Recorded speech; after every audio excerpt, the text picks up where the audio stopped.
What is up on a Tuesday night? Oh, I know, my demons. I know exactly what we are doing out there.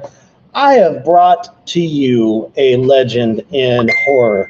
And as a matter of fact, he is the purveyor of the Kemper kill, Mr. Big Schwag himself, Brett Wagner, better known as Leatherface, and a man of many faces, because what a fucking career.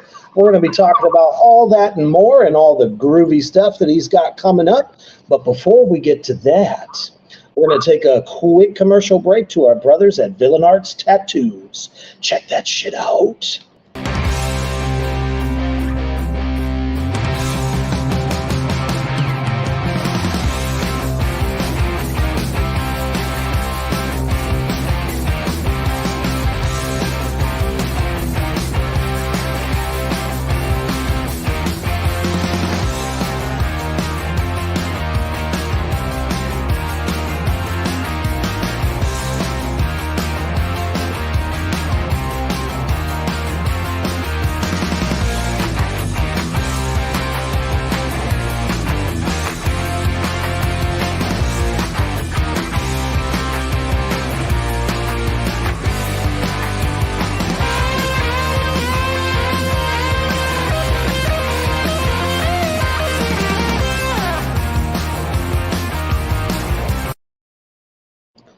That's right. When Villain Arts Tattoos, the largest tattoo convention in the U.S., when it comes to your state, your city, your town, make sure you get over there, get yourself a high-quality tattoo from some of the best in the country, and most importantly, check out all of the awesome entertainment, all the vendors, and of course, you may see yours truly there very soon, OKC. I'm coming for you.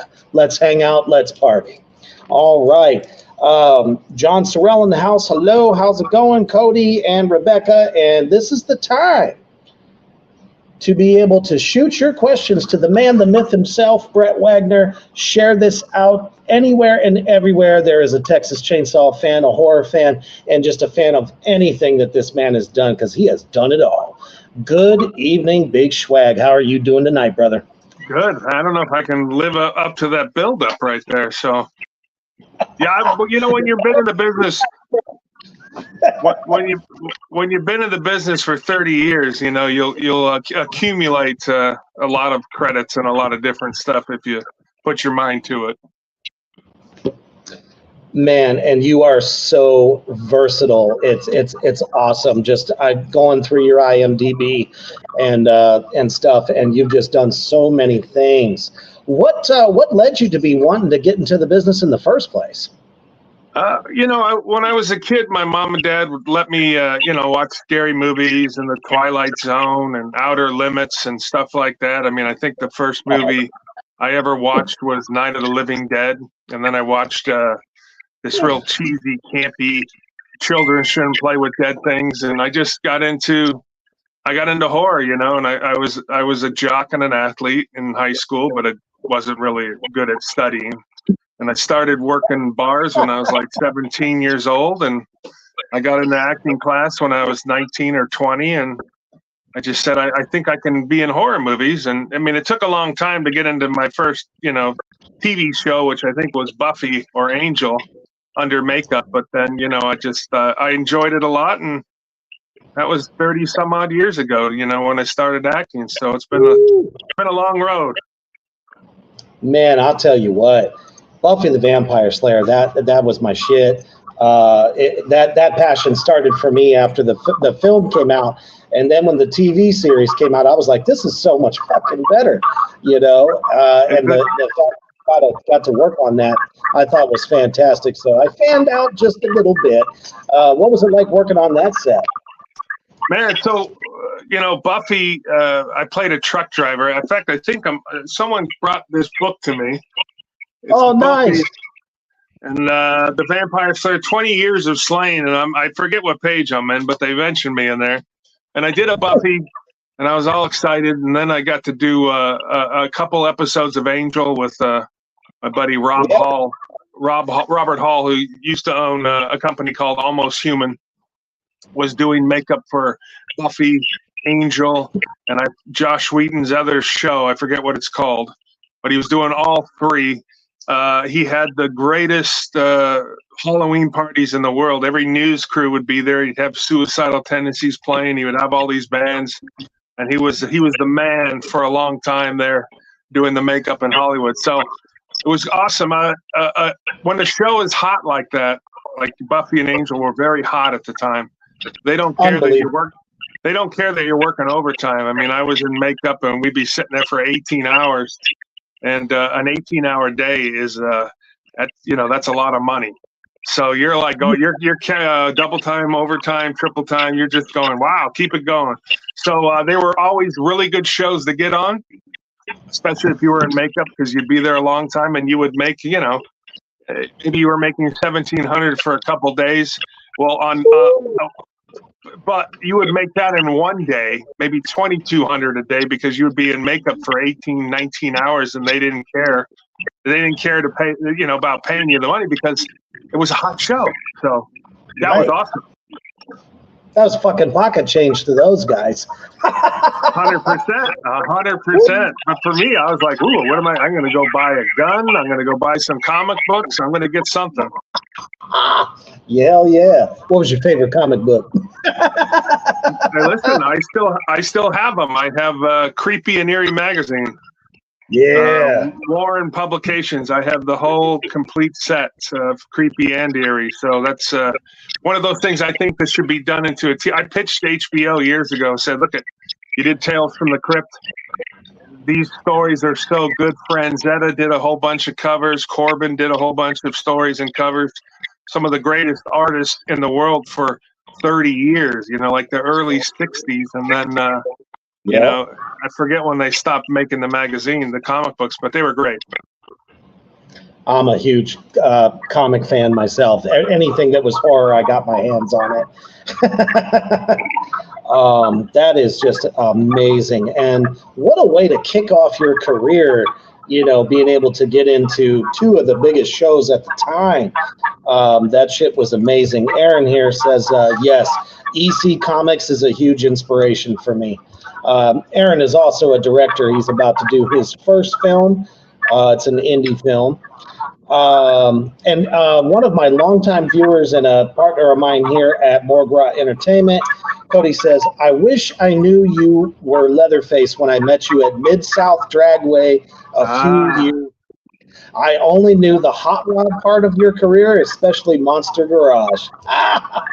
Yeah, Mid-South Dragway. Wow. I used to host a drag racing show called Pastime on Speed Channel, so I still occasionally will go hit up and get booked at a drag race to come in and MC a little bit. And yes, I was the voice of Monster Garage for, I think we did 95 episodes, and that was a fun show. That was my first taste at exposure, because I would call around once Monster Garage a year in, and I would call shows, bike shows, car shows, and I say, do you know who I am? And they'd be like, I know. And I said, you got a kid? They say, yeah, I got a kid. I said, go ask him if he watches Monster Garage and knows who the Big Schwag is. And then they would go, oh, my kid knows who you are. All right, I'll book you.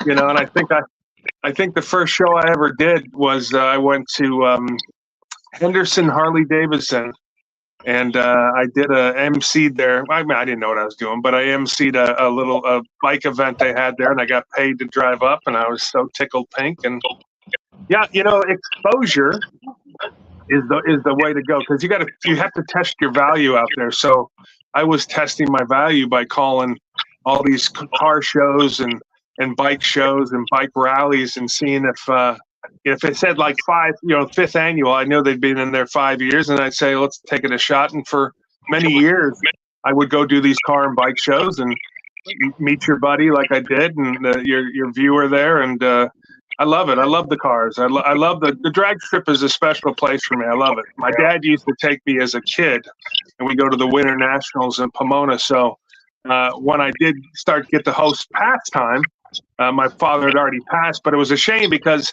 I could call any drag strip in America and be able to say, I need a couple tickets and VIP passes. And at the time, they would have given them to me. So that's amazing, man.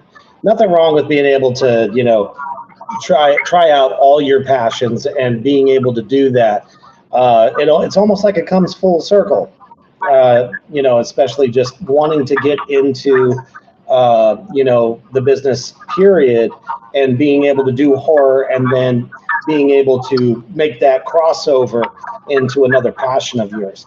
What is your favorite motorcycle? I'm a Harley guy. I mean, I love a Midwest chopper. I mean, I got Harleys, but in the Midwest, it's a little bit of a different story when you're talking, Iowa, you're talking, Kansas City. Those choppers are amazing. I have a bunch of friends out there that ride that they chop these motorcycles, and they're phenomenal and they look amazing. But yeah, a good old fashioned Harley Davidson. My wife and me, I just bought another one. Yeah, there we go. That is my old bike. That was a 92 FLH that I had on many TV shows. Had it on Sons of Anarchy and some other stuff, and I miss that bike. Oh, man. Woo, it is absolutely sweet as hell.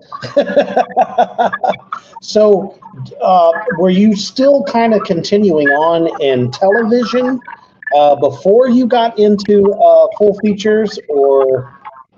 Yeah. So when you're in Los Angeles and you're a big guy, right? So, there's Derek Mears and a lot of these guys that I've gone up against for Robert Muke's House of a Thousand Corpses and all these guys. So when you first start acting, you're going to, there's 30 of you that are always going in for the same parts. So there's a lot of TV in LA. At least there was a lot of TV auditions in LA. So you would go in for a lot of TV.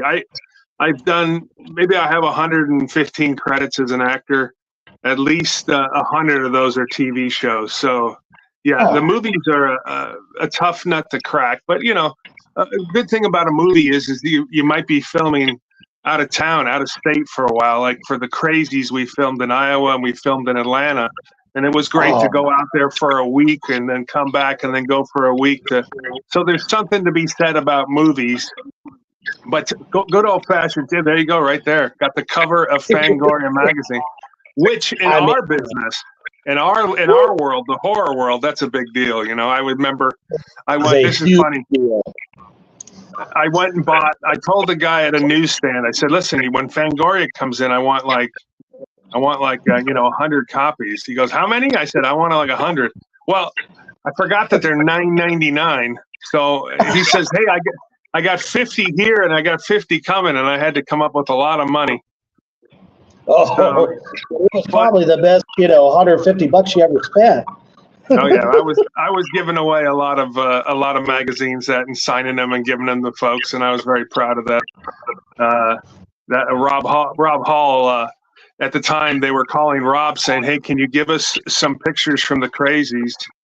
And he gave them a whole bunch of stuff, and they didn't like it. And then he gave them a picture. That picture, I'm in a makeup chair, and the man at the Fangoria said, all right, I'm going to crop everything out. I like that picture. And then he called me and said, hey, you're going to get the cover of Fangoria. And I was like,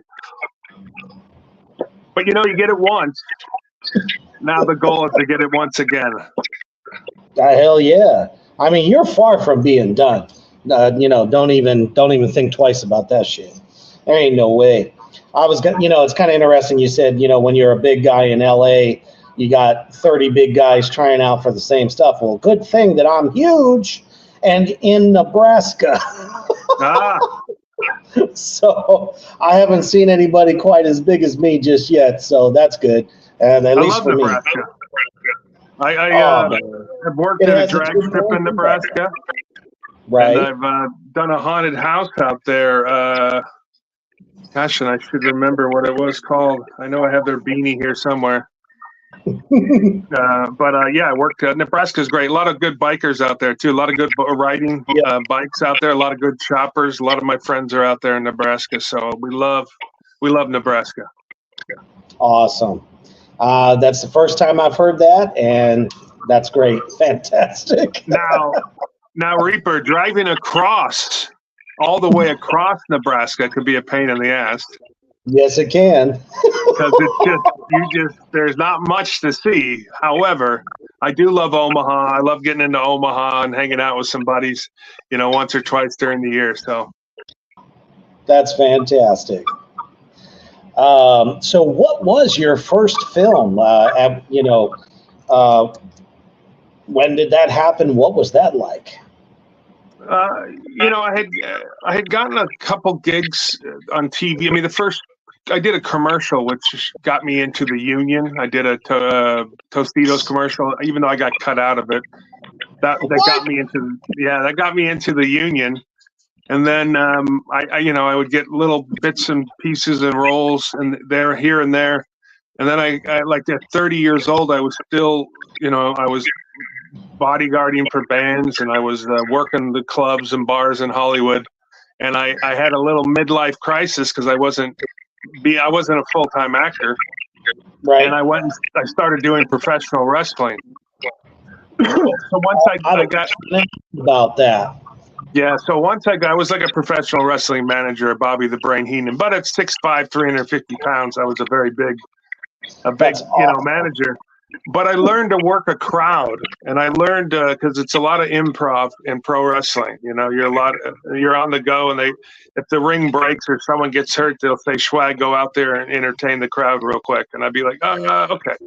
So you learn to work a crowd, which helped me in my acting it would help me in auditions.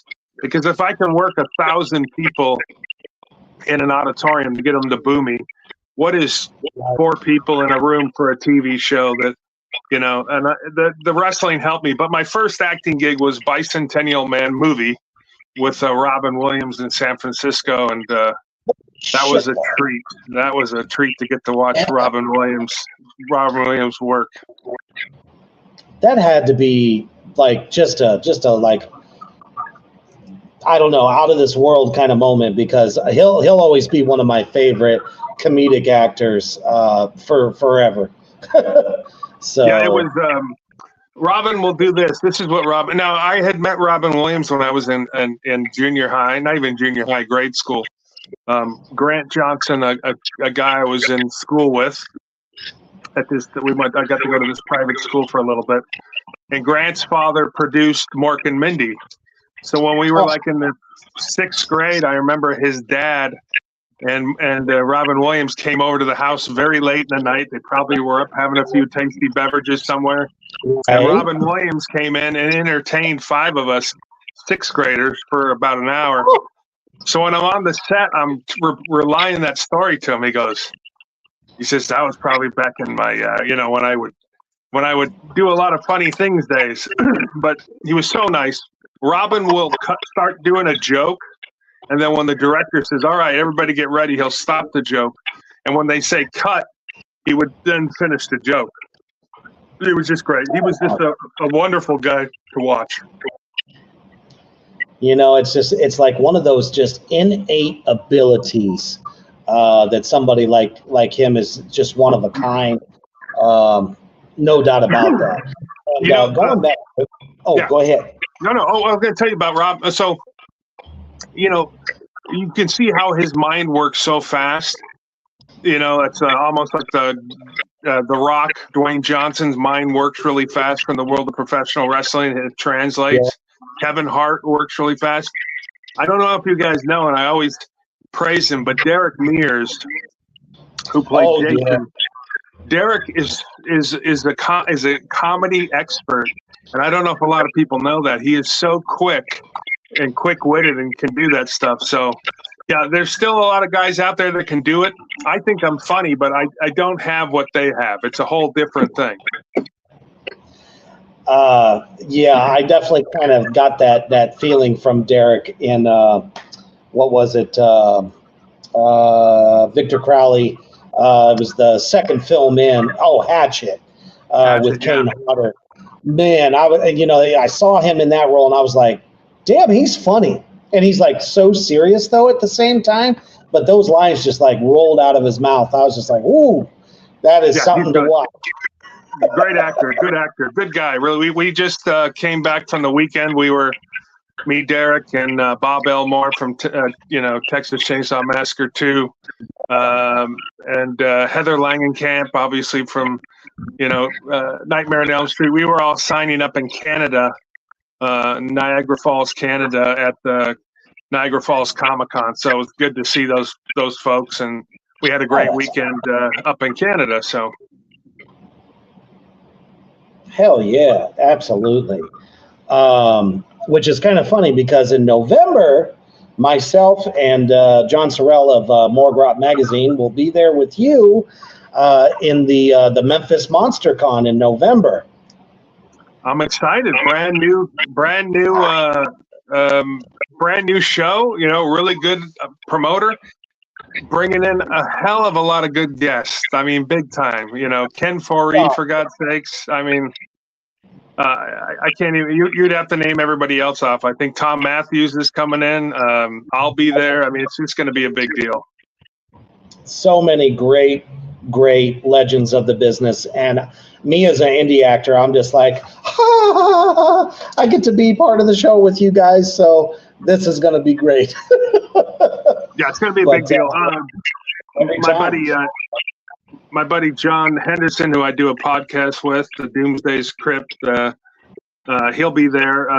Probably, nice. I think he's going to be also doing the interviews and the when we have some panels, he's going to be up there hosting the panels. So yeah, Memphis. And Memphis doesn't really have anything. I don't think there's been a horror movie convention there. So it's a good time. I think we're gonna put it on the map, you and I. Absolutely. I'm also going to be part of the Nashville Horror Con next month, and then Creepy Con, which is in Knoxville. So for the next 2 months, I'm officially a Tennessean. Yeah, Nashville's got C.J. Graham coming. That's the first time guest. So CJ's a good buddy of mine. So make sure you tell him, Brett Wagner, Camper Kill Leatherface says hello. I will be with CJ and Tom Matthews. We're going to be at Kansas City Crypticon at the end of this month in Kansas City. So we're excited. Fantastic. All right. So you did Bicentennial Man.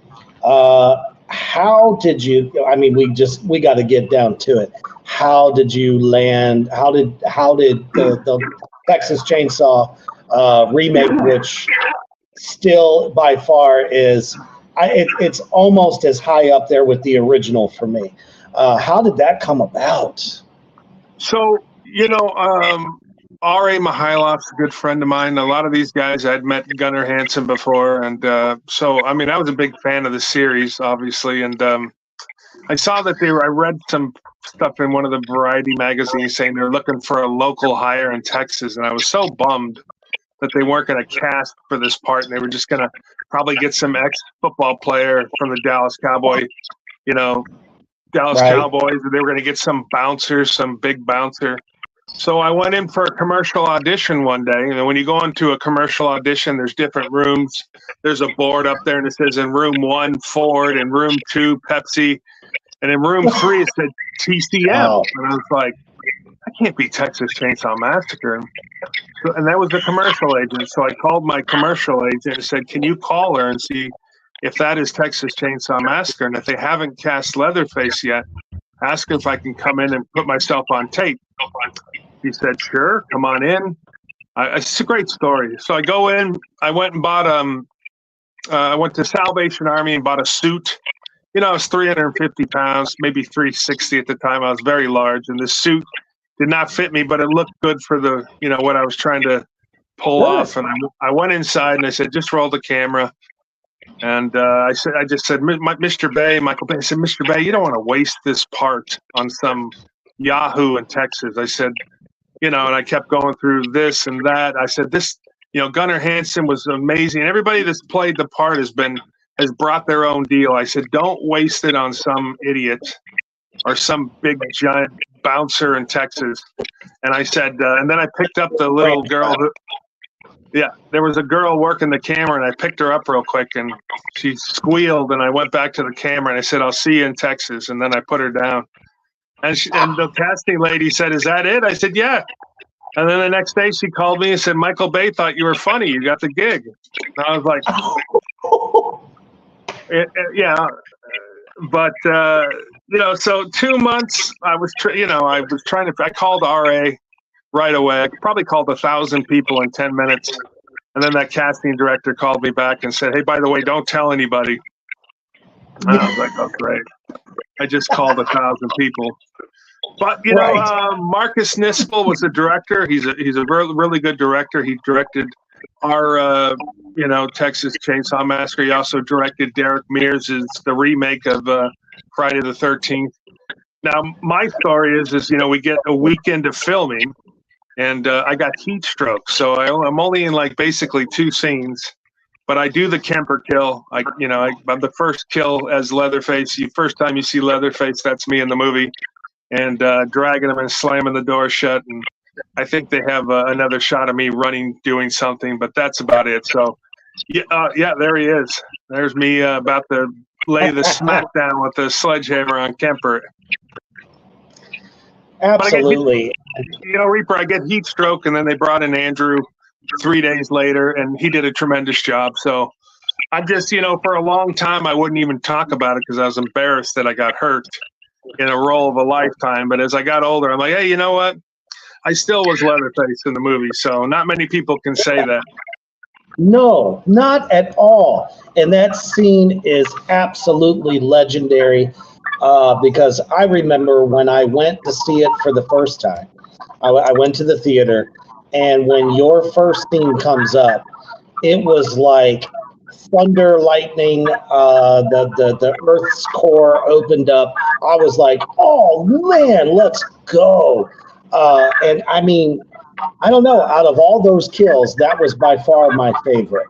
I mean, you delivered it. You know, shit happens, man. It really does. People get hurt. Not every, you know, place has, you know, somebody to like stunt coordinate or anything like that. You were the man. And, you know, it's lived on. It's going to live on. And right now, for everybody out there in Morgra Entertainment land, we're going to go ahead and watch that kill happen. Check that shit out.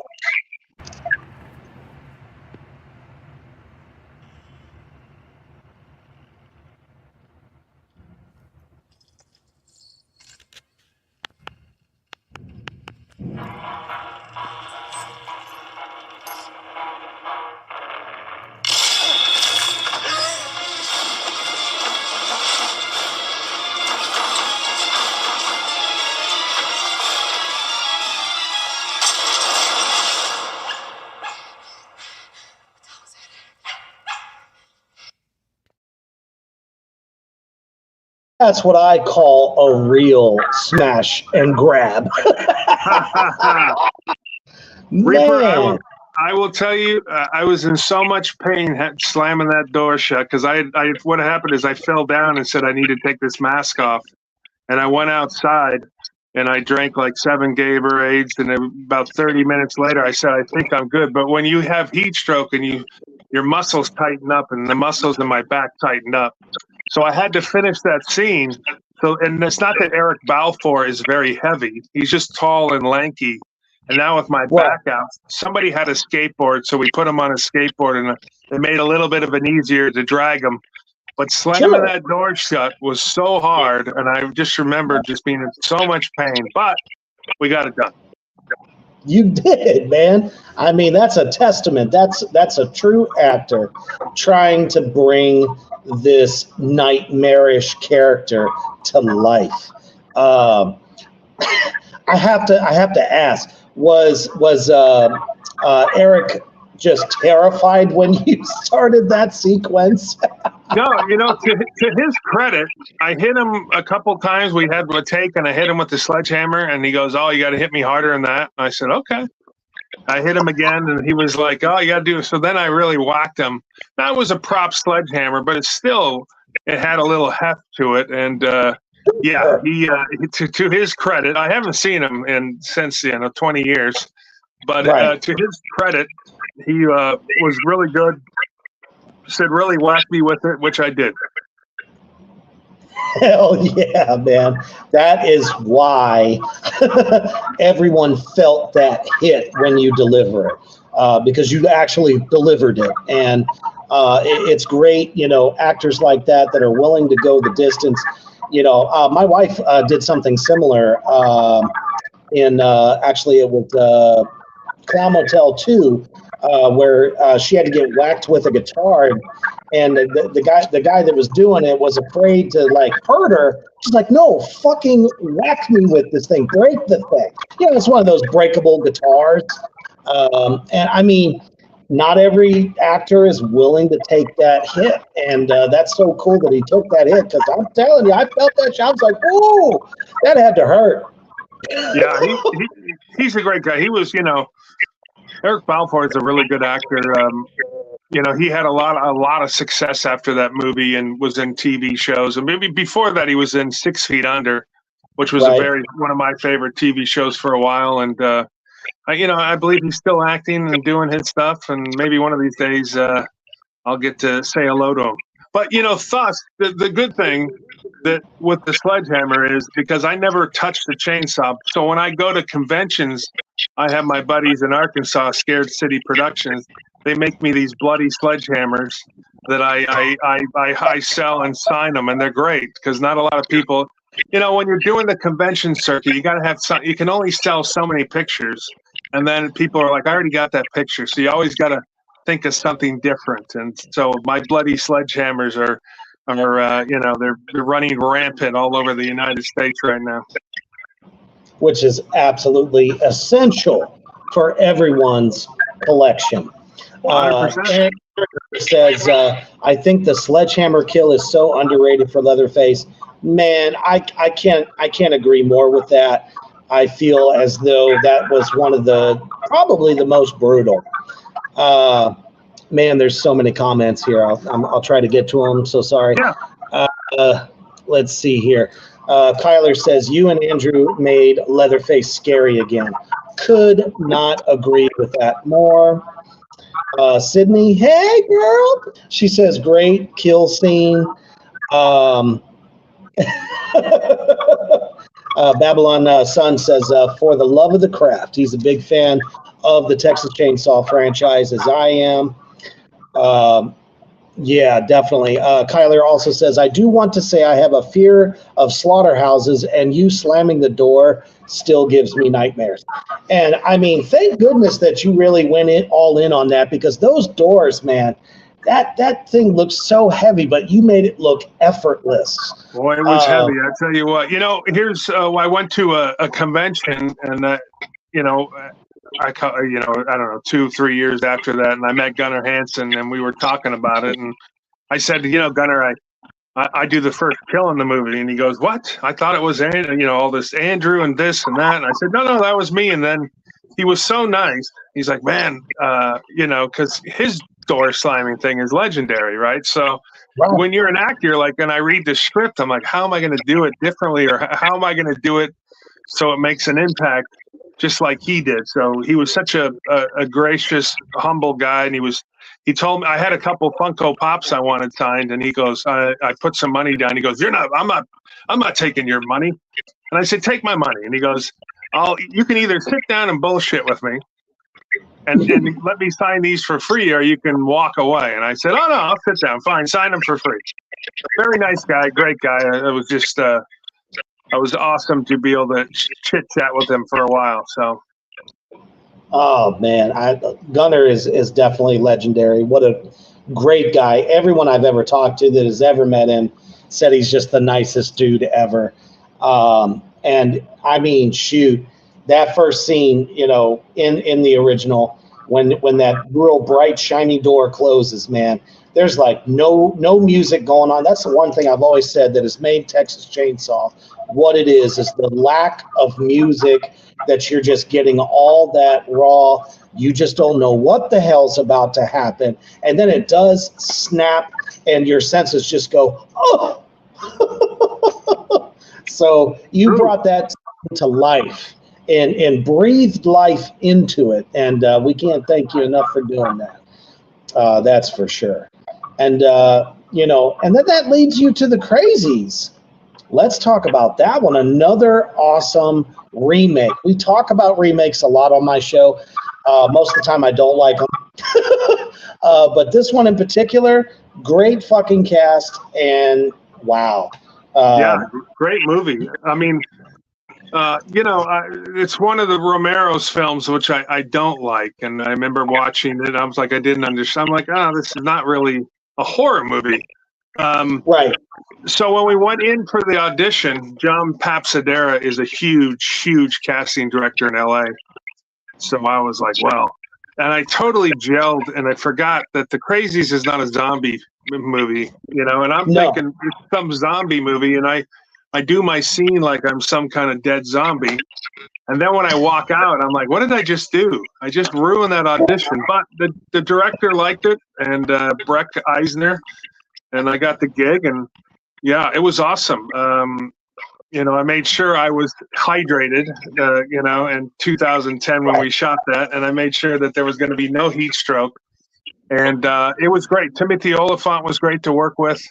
I mean, I got to do a full burn in that movie, on fire at the ending when I have a fight with Timothy. And yeah, it was great. The movie was great. It was a great experience. It was nice to get out there and do something, which I love. The makeup, was a Rob Hall as well. Got to do the makeup on that with me. And Toby Stells, the guy out of Atlanta, who did that. And that is 3 hours of worth of makeup. That's and then it's an hour to take off. Oh my goodness. Here's my one fun story about that. We're filming in Iowa. And we're filming in this small town in Iowa, and we had bought the whole town out. Said, hey, we need it for 3 days. It's like a block and a half long, this town. Right. And the only place that wouldn't close was the bar. So people would go in the alley and go in through the back entrance to the bar. So I'm sitting there, and it's like 14 hours. I'm in makeup. I'm just like, I'm like, you know what? I'm tired of waiting around. So I said, I'm going to go get a beer. And my buddy's like, no, wait a minute. We can't, we're in makeup. We can't. I'm like, let's go get a beer. And I told the second AD, I said, look, I'm going to go run in there and get a beer. He's like, you're going to get me fired. I said, I'm not going to get you fired. I said, my phone is on. Just call me if they're looking for us. And I tell you, we went in there. There was 30 people. They looked up, and they just turned back around and went back about their business. And I'm in that full makeup. And I ordered 2 Budweisers, and we sat down, and we had a nice, 10 minutes. I had a Budweiser. Then I went back outside, and we got called about 10 minutes later after that to go do some acting. So great movie, though. Great cast. Timothy Oliphant is such a nice guy and such a good actor. It was obviously very cool to work with. Babylon Sun says Timothy is an epic actor, and his crazy stank eye is so damn scary. True. I know exactly what you're talking about. He's had it in like every role he ever does. Do you think that's just like a natural look for him or a go-to? I think it's a natural thing for him. It could be his go-to look, but I think it's just a natural thing for him. Probably. Oh man, but you killed it. You absolutely crushed it. And I mean, the title alone, I mean, if you never saw the original, anybody out there in the Morgrot universe, they brought it way crazier, in my opinion, which is what I was really excited about in this one. Just so rabid. almost like the worst case of mad cow disease, rabies, and whatever else you want to throw in there. And Brett just kills it. It's funny you say rabies because that's what they studied. Rob Hall studied that. He studied the effect of rabies to get that. And we had to do a neck cast. The neck cast was the first thing we put on. And then they would work around. Then there'd be like 17 different little things we put on. But he studied what happens when you get rabies. And then they, decided that was kind of the look that they wanted to do. A little grosser, but it was great. The kills in that are great. The car wash kill. I mean, all the kills in there are just tremendous. What was your favorite? We had my favorite would have been, we had a scene set up where Rhoda Mitchell and Timothy Oliphant are behind the coolers in like the gas station. Yeah. I'm walking through there with a shotgun and I hear them. And I turn the gun, and they start running in the back of the coolers, and I'm shooting out each door, almost getting to them, blasting all the beer, blasting all the sodas and everything else. And they had it all set up, and I thought this is going to be the greatest scene I've ever done. It's going to look wonderful on my reel. And they ran out of time to shoot it. Oh. And it was all set up. It was all ready to go, too. Oh. Man, but could you imagine, though, if it ended up looking like this? There you go. Michael Toth. Michael Toth out of Pennsylvania is an artist I use and I'm good friends with. And he will design a lot of stuff for me. And I've been making these boards, to sign and sell at the conventions and whatnot. I mean, they're awesome. They are one of a kind. And I said, you know what? Instead of the hammers, because I usually have them slamming a hammer somewhere. Right. And I said, give me a double barrel shotgun, because I think at this point, Leatherface has grown up a little, and maybe if he can't get to his chainsaw, can't get to a hammer, he's just going to pick up whatever he's got. So that board just got signed, and that board just got sent out to somebody. So nice. Yeah, pretty cool. Great colors, too. Great artist, Michael Toth. Absolutely. Oh, I knew he was going to say something. My other Morgrot Entertainment brother, Cody, is a principal artist for Morgrot Entertainment, and he's totally into skate art as well. So I'm sure he's probably going to want to pick that one up. I got a couple new ones coming that are pretty amazing that he's making right now for me, so I can have some new stuff for Kansas City Crypticon. I'll bring at least one of the boards out. Oh, that would be amazing. I don't think I'm going to be able to make that one because you're not too far from Kansas City. I mean, that's a hop, skip, and a jump for you. That's right, 2.5 hours. I've ridden it on a Harley before, so you can get in your car and bring the wife. And your wife, by the way, your wife and me are in a movie this year together. Clown Motel 3. Yeah, it's amazing who they've gotten for Clown Motel 3. I was really excited when you got added to that. And also, I met Robert Mukes at a convention that we actually did together for Villain Arts Tattoos. So he's also in it, I guess. It's like the guest list just keeps getting bigger and bigger on that film. I can't wait to see what you all got planned. I think it's going to be an amazing film. And just for everybody out there in Morgrot Entertainment, I do believe that the Indiegogo is currently up for that. So you can go to Indiegogo, put in Clown Motel 3, and see if you can pick up some of those tasty perks, Well, and one of those perks, Reaper, is to get killed by me in one of the scenes. I think there's maybe 2 spots left, but You know, I'm to get about to get killed by Leatherface, sort of Leatherface. We're not Leatherface in this movie, but you know, Joseph Kelly is a very cool director, a very nice guy, and dude. I've had a lot of friends that talk highly of him, and I think he's going to be, you know, he just keeps progressing, making better movies, and I'm, you know, I've done a lot of independent films over the last 2 years, which is great. Getting to work with some directors that are young, but they you know, they know how to raise money and get a film done.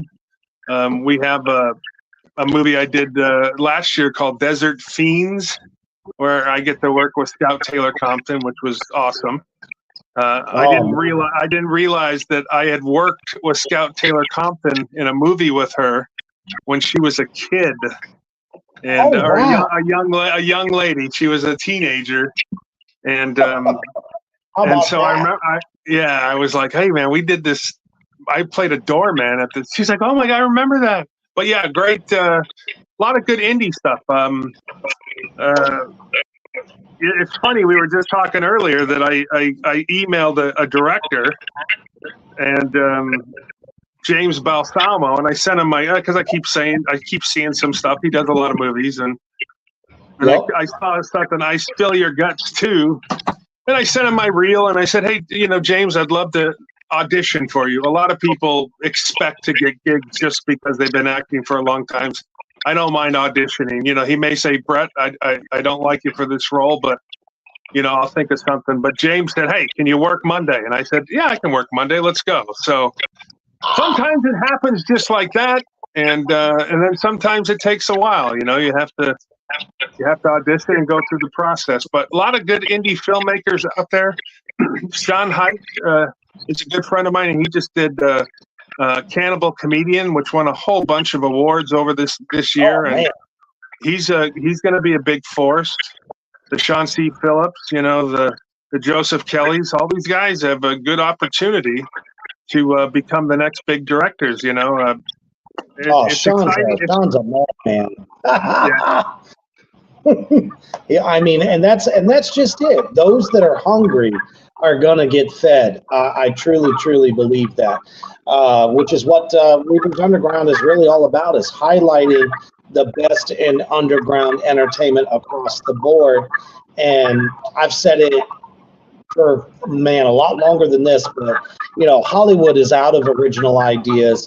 It's the indie filmmakers that are really coming up with some amazing script ideas.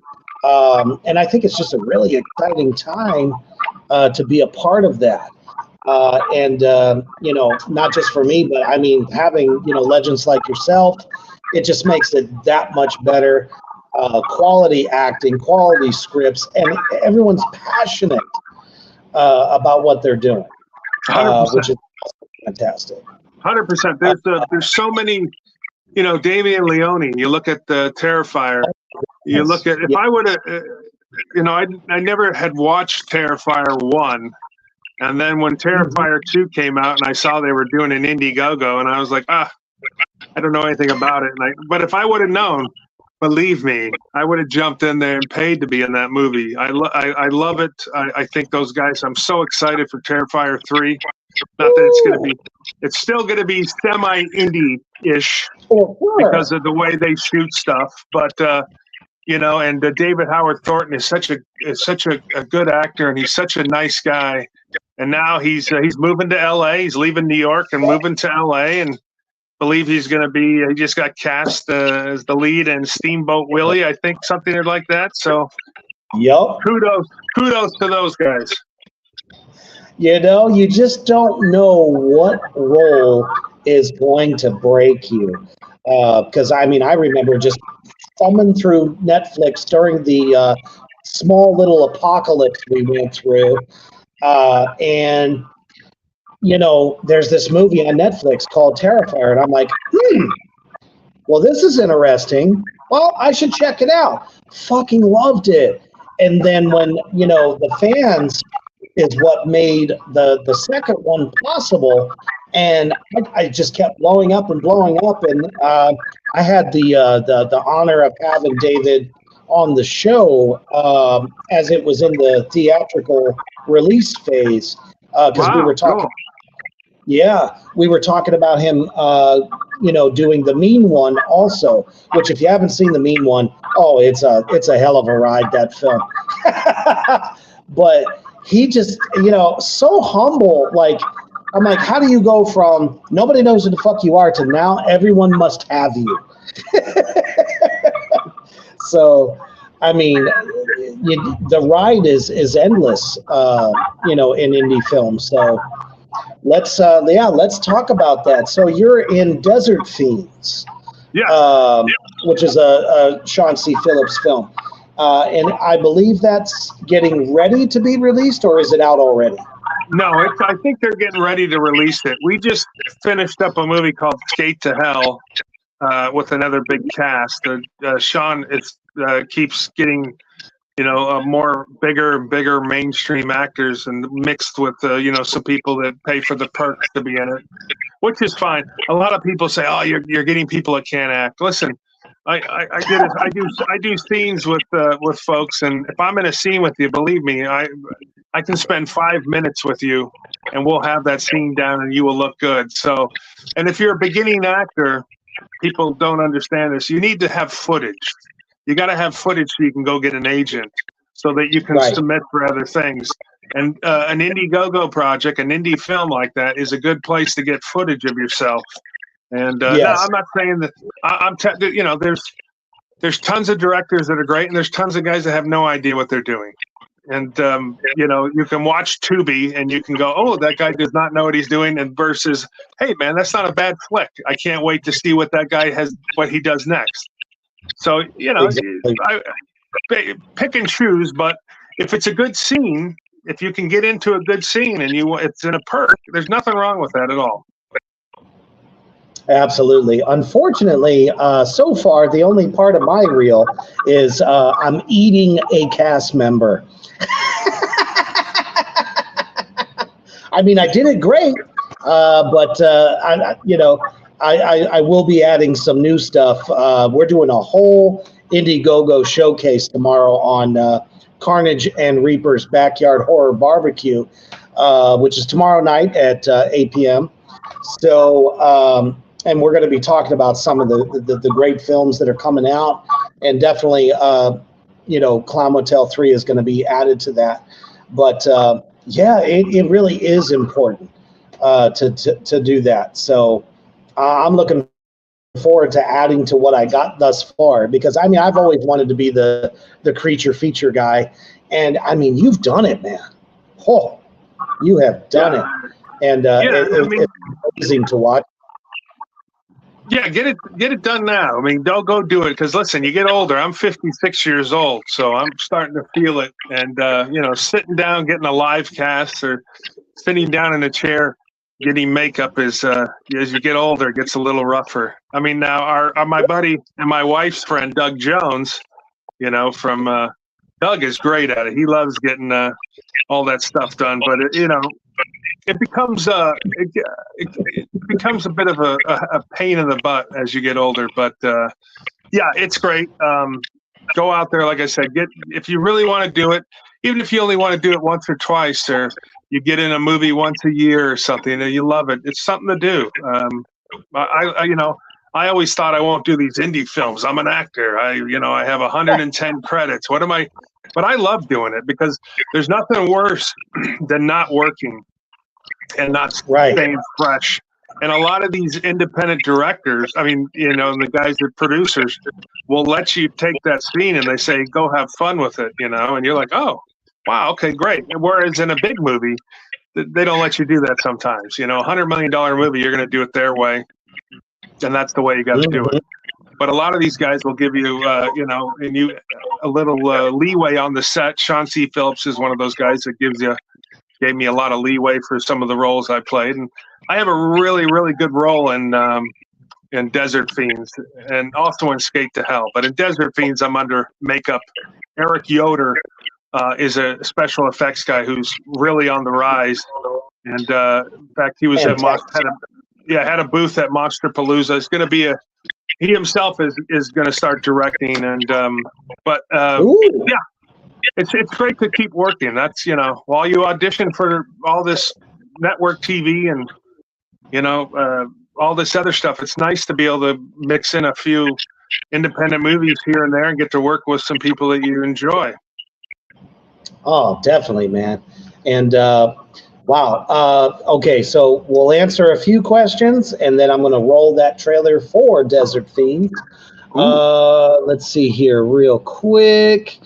Babylon Sun asks, Big Schwag, what do you do to get psyched for a big scene? Oh man, I really don't need to. I don't have to psych myself up. I'm excited to be working. So I don't need any. I don't have to get. I mean, if I have to go get in my head, maybe I'll step away for a couple minutes. But usually, I'm ready to go. So it's a lot easier than you think. I mean, crying on camera is not one of my best things. So I'll use hot sauce. I'll use lemon. I mean, I'll Visine, whatever it takes, because I'm not a crier. It's very tough to cry, but aggressive, redneck, any of that stuff, biker stuff. I mean, I'm a biker, so all that stuff that's second nature. And to get pumped up to kill somebody, I don't need to get pumped up. I'm ready. I feel that. Believe me. And I'm actually not too far behind you in age either, so I totally get it. As far as like the whole makeup thing as well. I just think I've been doing it for so long. It's just like second nature. And I've always kind of described how do you get into, like that headspace. It's like a light switch for some of us. It's just like, that's what you want. We're there. Yeah. Crying. Oh, I'd have a hard time doing that too. Absolutely. I don't even know if I could do it. I'd probably take a page out of your book for sure. Tapatio hot sauce works. Oh, shit. I'm going to have to get a kid. Let's see here. Cody says, what are some ways you would recommend to get into a role? Like approaching production? Normally I would say, I mean, it depends on where you live, Cody. I mean, there's, if you're going to be an actor. He's in Tennessee. Where is he? He's in Tennessee. There might be some casting directors in Tennessee. I'm sure they have some for local filming and whatnot. But I mean, normally I would say you move to Atlanta, you move to LA, you move to New Mexico. If you want to be an actor, if you just want to start getting some roles, there's plenty of stuff.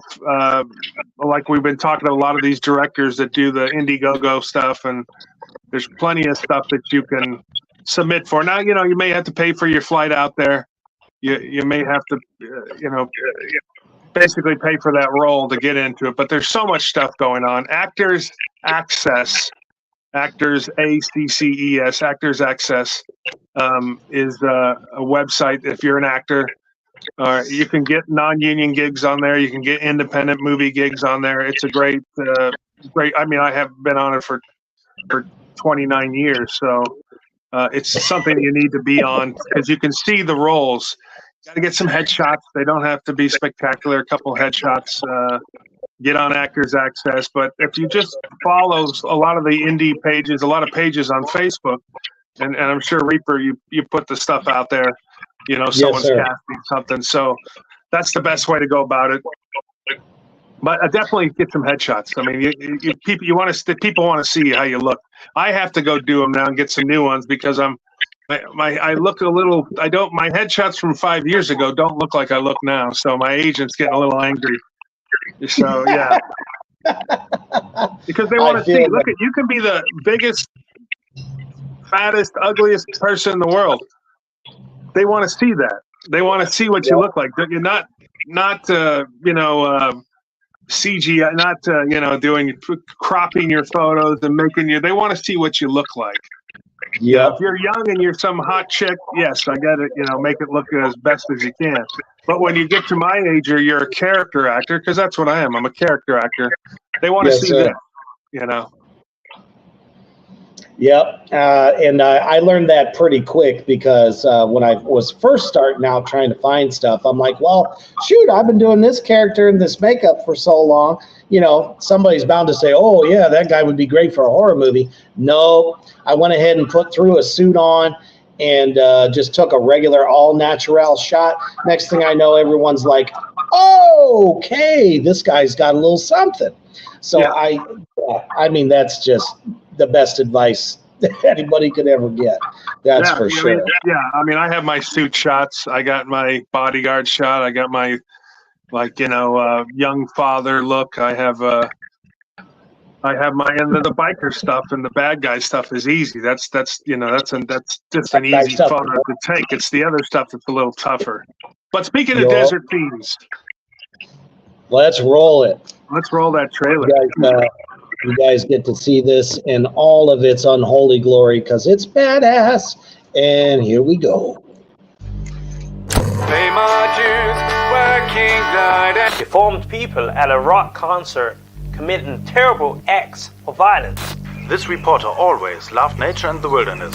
Did you guys get a look at the people? I mean, what was up with their faces? But with the fiends and their murders, I feel like I could make videos on this subject for the rest of my life. Did you guys get a look at those killers at the concert? Did you see that one's nose? Ugh. I think it looked like a penis.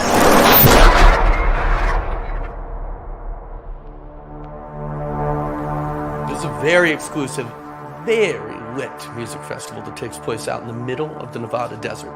You either have to know someone or be someone to get them, and I am someone. Babe, you outdid yourself this time. There's your wristband. Get out of here. Right this way, please. The festival is now open. No tickets, no entry. Hey guys, it's Meg Otto with one of the biggest fans of Callie Bellens, Wesley. So what did the Bellens mean to you? This band means everything to me. I've been spinning their records since I lost my V-card. Get your custom one-on-one t-shirt design. Put on a tee for $10 only. Y'all out here looking for the same thing I'm looking for? Oh, my precious star child. You mean to tell me they have an event in our own backyard and we can't even buy tickets at the door? We're getting in this motherfucker. There should be VIPs at this event. We are VIPs, dude. A very important piece. One of our company trucks with hazardous material has been abandoned in the desert dumping zone.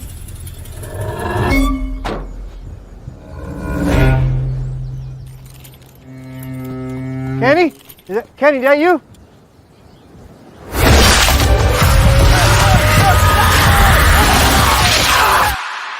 I need you guys to go out there, retrieve the truck, and clean up any mess out there. Breaker 6-9 is here to Papa Bear. Good news. There's a rock and roll concert near base camp. Even better news. We're gonna be eating for a long fucking time. Okay, Papa.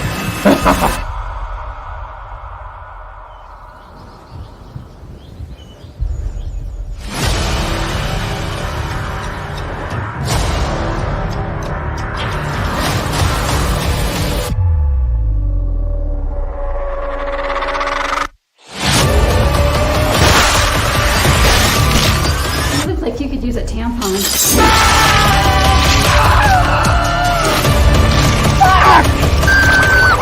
You got to get on with me.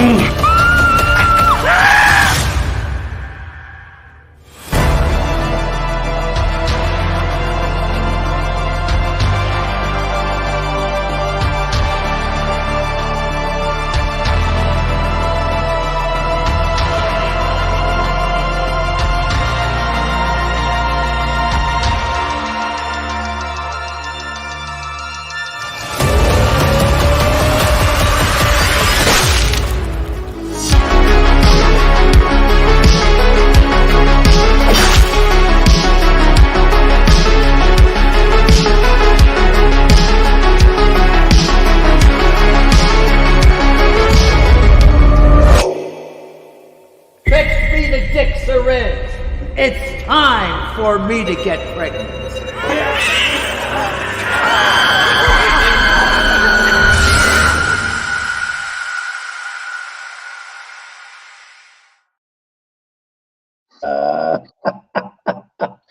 Oh man, that just every time I see it, it's going to be a thrill ride of a century. It's got every element to that type of suspense because we've seen all of the classics, The Hills Have Eyes, all that stuff. This gives a fresh take on something similar, but it's got so many little Easter eggs in there that makes it more original and just so much fun. That had to be hot as hell out there in the makeup. It was cold, so we were filming one night, and it started to snow. No way. So I was like, "Oh my gosh, yeah, it was super cold." I don't want to experience. I don't want to go through that again. Extreme heat or extreme cold, you don't want to go through. But we're looking good for a Desert Fiends 2. I think Sean's really gonna get some play out of this. I forget what Bloody Disgusting gave it a pretty good props, and it's got some big names in it. So Tom Arnold, Eileen Dietz, Robert Lasardo, Scout Taylor Compton, the Big Swag,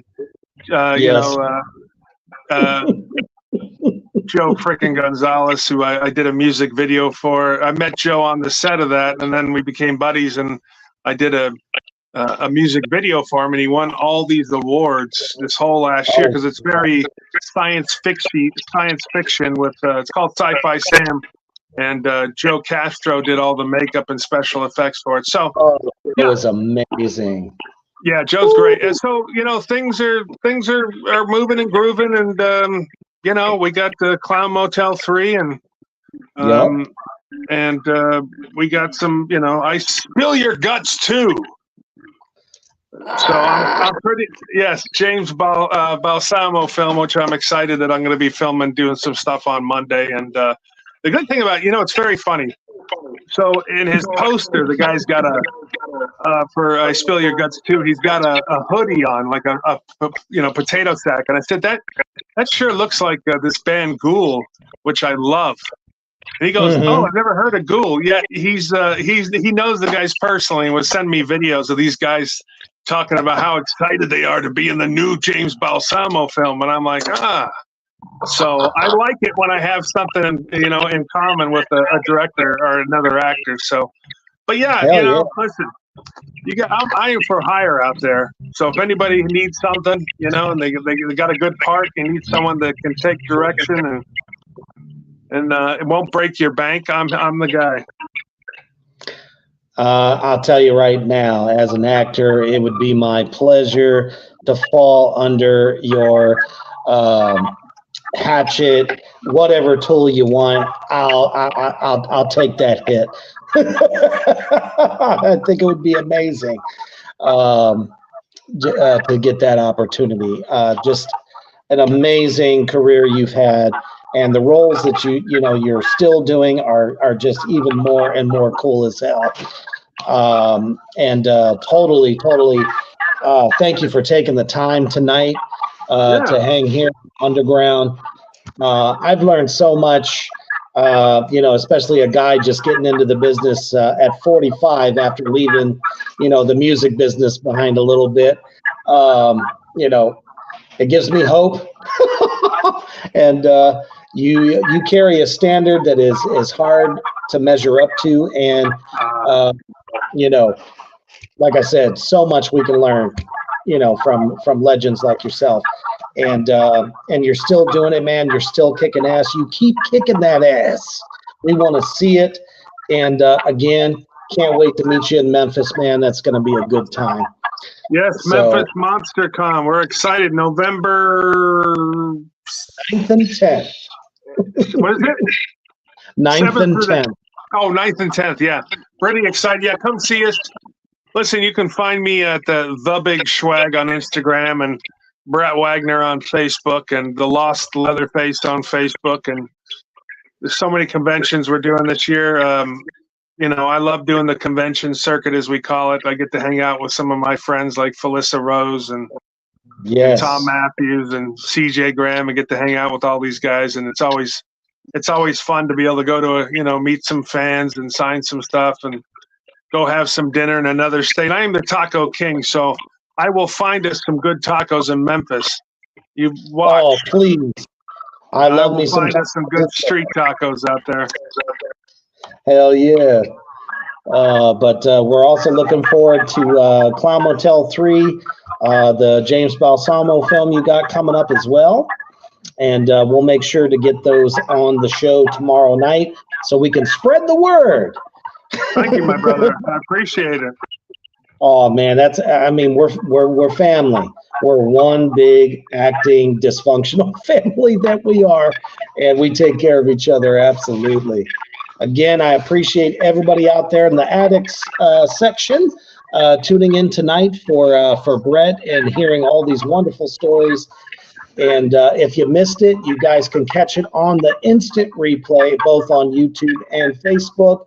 Morgrot Entertainment, Reapers Underground, and of course, Reapers Underground on YouTube. Check it out and share it as many times as you like. And like I said, don't forget to tune in for the horror barbecue tomorrow night and find out about all these awesome indie horror films that are being campaigned right now by Indiegogo. And we can't wait to see what you do next, man. And when you're getting ready to give that final blow, that final kill, do it while staying heavy.